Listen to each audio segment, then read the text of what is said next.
So it turned green to allow the other traffic to start going. So instead of trying to kind of hurry up and get in front of those people, I stopped in the median.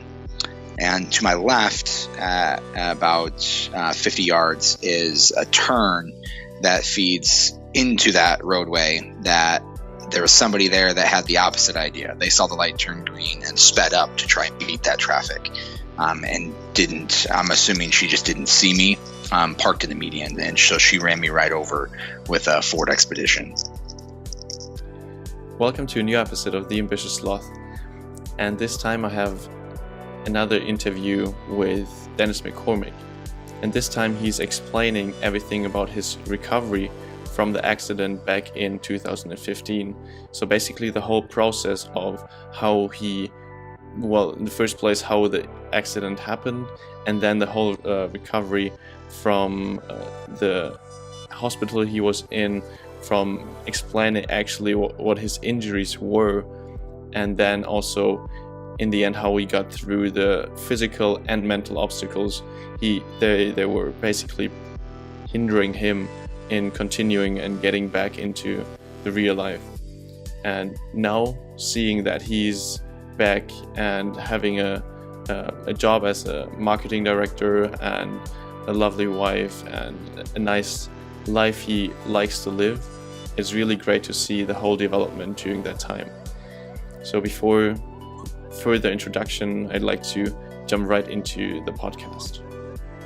After our previous conversation, we know that some people, and I've even had some of my friends here who heard the podcast, who were like, it was great hearing my story, but they wanted to know about the accident itself. So to go through kind of the step-by-steps of the challenges that I faced from beginning to end, from the initial accident itself, through my different recoveries, the different doctors I went to, different surgeries I had to have, up into the point of where I'm at now in my recovery. Yeah. So then I guess it would be best if we just start right from the beginning. Yeah. And I'm also obviously really curious because I only heard the stuff you told in the last podcast as well. So how did the accident happen back in, what was it, the 8th of July 2015, right? Yeah. Well, I was in the Marine Corps and I was home. I had about 30 days until I was set to ship. And while I was home, I built a motorcycle. And it was kind of my pride and joy. I liked doing things with my hands. And so I had just gotten it running for a little while and had decided to take it out onto the roadway for the first time, just to see if the gas tank was running heavy or running lean, whether it was using too much gas or too little gas. And I was at a 4-way intersection, and as I pulled out, there's kind of a little median that separates the 4 lanes of traffic, 2 going one way, 2 going the other. And the light turned green right there past that median, just as I pulled out. So the light of what? The traffic light. Yeah. So it turned green to allow the other traffic to start going. So instead of trying to kind of hurry up and get in front of those people, I stopped in the median. And to my left, at about 50 yards, is a turn that feeds into that roadway that there was somebody there that had the opposite idea. They saw the light turn green and sped up to try and beat that traffic, and didn't. I'm assuming she just didn't see me, parked in the median, and so she ran me right over with a Ford Expedition. So I got broadsided while I wasn't even moving on my left side. Single mom with 4 kids. In the car? Just in the car. Just ran me right over. And you completely did not expect or see that coming, or did you? Not at all, because my traffic was to my right, so I was kind of turned looking that direction right as I got hit on my left side. And my body, I don't remember anything after that point. I remember stopping in the median and turning my head to look for traffic. The next thing I remember is waking up in the hospital. Okay. According to the EMTs and even people that I worked, because I worked EMTs? right there next to it too. The emergency medical technicians. Okay. They're the people who drive the ambulance here. They told me that I was conscious, that I spoke to them. I knew my name. I knew where I was at. I complained about the pain in my leg and the pain in my shoulder and pain in my head. And that I actually climbed up into the ambulance on my own accord, like by myself, even though my leg was shattered, everything. And then as soon as I got into the ambulance, before I could even sit down, I collapsed and my brain hemorrhaged for the first time. So I had a swelling right here in my temporal plate, about the size of my fist. So they immediately designated me a level 1 trauma, which is the highest, basically the most severe trauma that you can be. And only specific hospitals here are equipped to handle those.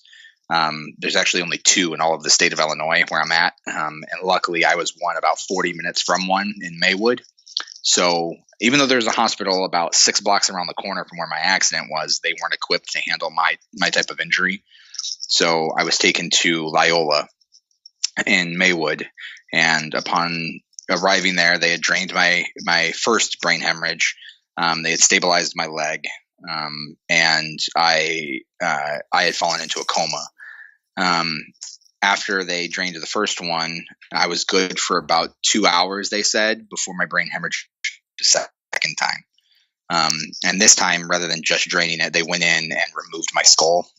So inside, I have a scar here now. I have 2 plates directly right here, and I actually have a screw sticking out of the side of my head. I'm not even sure if you can see that. Yeah, I can see it. Yeah. So I actually have it, metal there. And they did the craniotomy and everything, and I stabilized.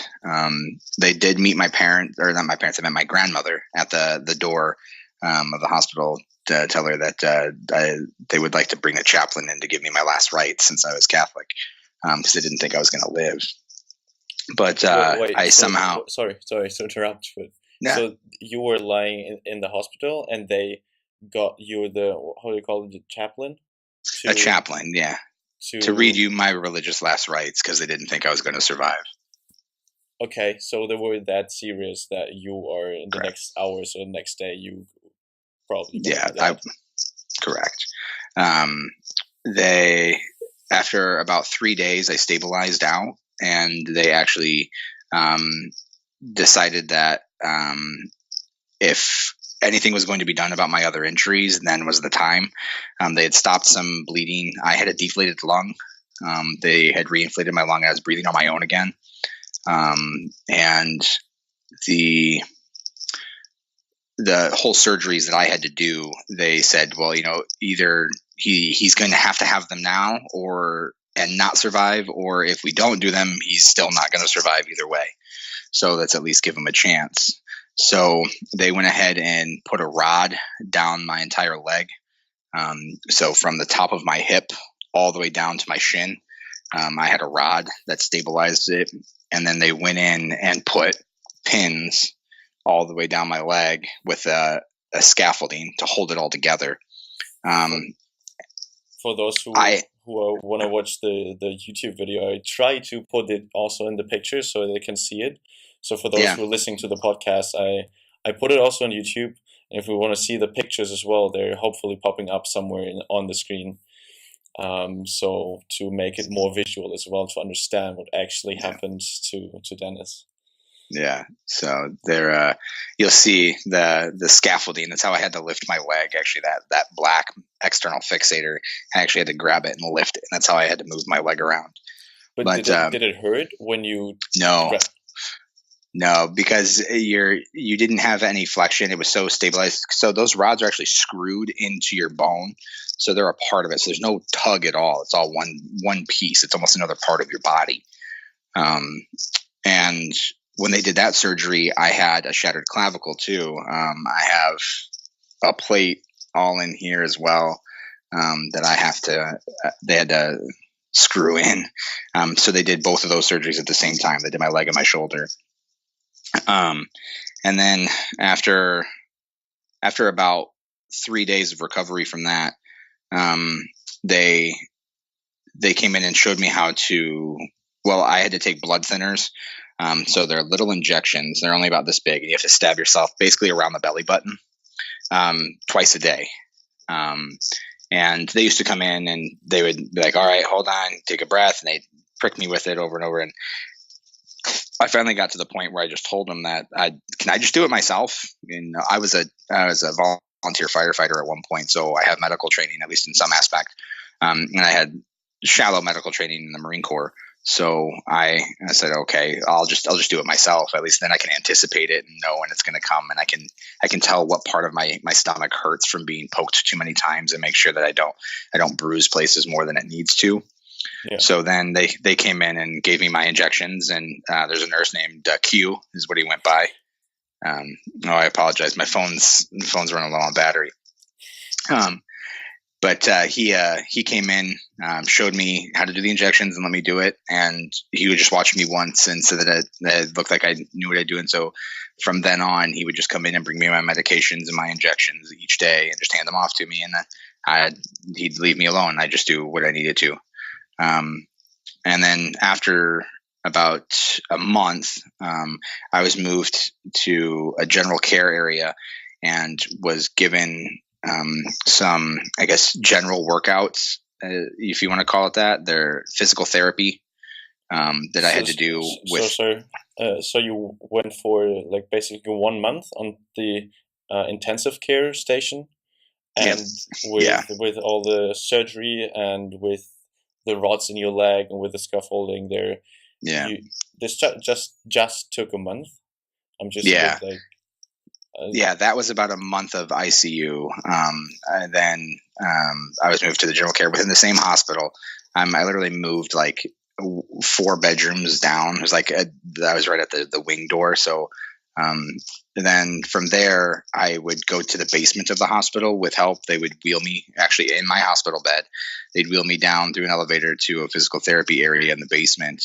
And they would make me, or at least help me, do my first steps, so to say, on my own with a walker, because I couldn't put any weight on my leg.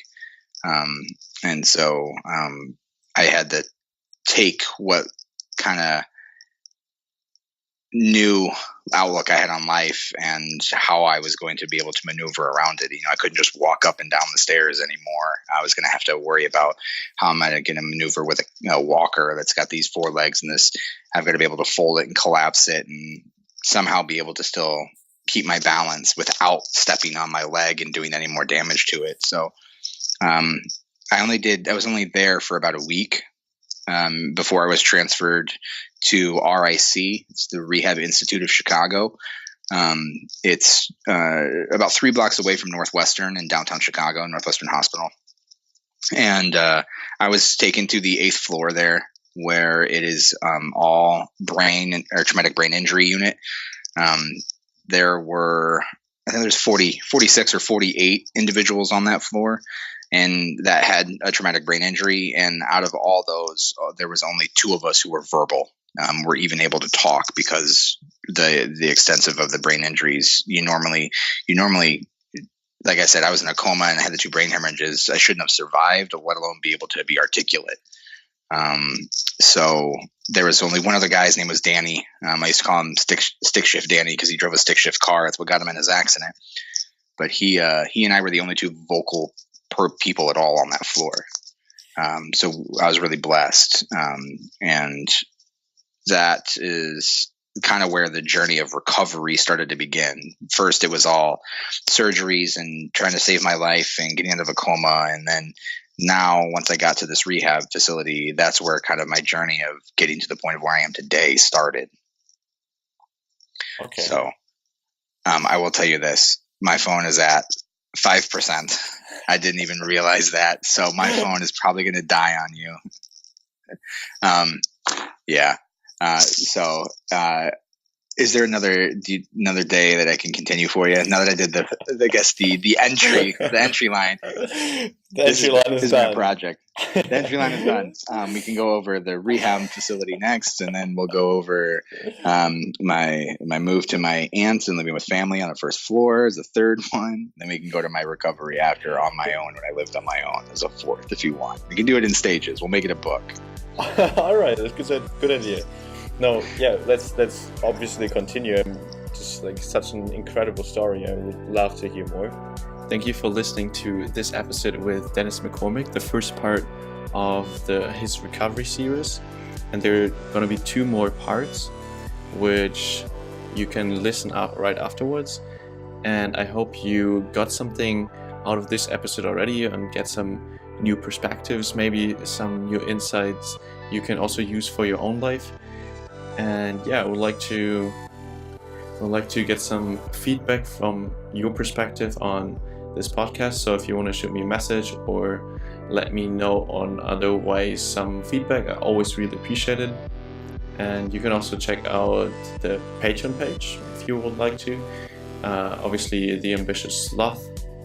And yeah, have a nice day and see you in the next episode.